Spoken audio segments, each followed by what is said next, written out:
Hello everybody, I lost a lot of time because in the old way in Unity, what you do when you want to have a stereoscopic image, you put one left camera, one right camera, and ta-da, it's done, it's done. But it's not performant enough, and Unity has changed its way. So when you do virtual reality and you want stereoscopic image, you need to do a material, a shader that will be stereoscopic. And so to use that, you need a global variable that Unity provides that is called Unity Stereo I Index that will go 1, 2, 3, 4, stuff like that.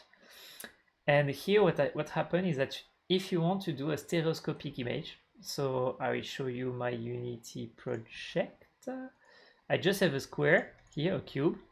And on the cube, I want to display left or right, depending of which camera is displaying, okay?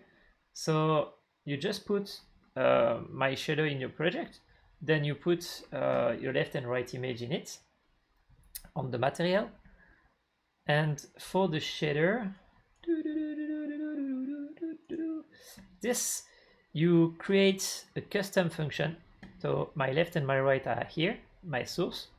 You create a custom function. In this custom function, you say I want a note result that is true or false. So am I in the left eye or am I on the other eye here? This true or false, you put it in a branch. And what I did not realize is that for a branch, you need a sample texture. So here is my texture.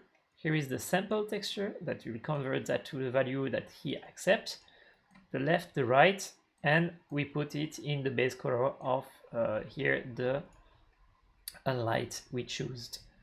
So basically when you do that, ta-da, you have a stereoscopic image. Look like nothing, but I lose so much time today and yesterday on that because I was so used to the old way and I had to relearn the new way. And so hope it helped you. If it helped, feel free to let a comment saying, yeah, great, thanks.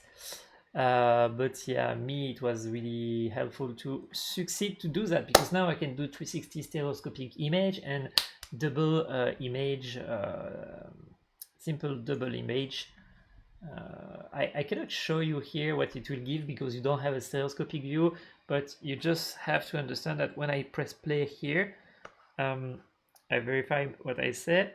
Yeah, I have the left and the right with depending of the camera. And so yeah, have a great day. Feel free to ask a question if it don't work for you. I maybe can redirect you. I don't know. Have a great day. May the code be with you. See you next time. Bye.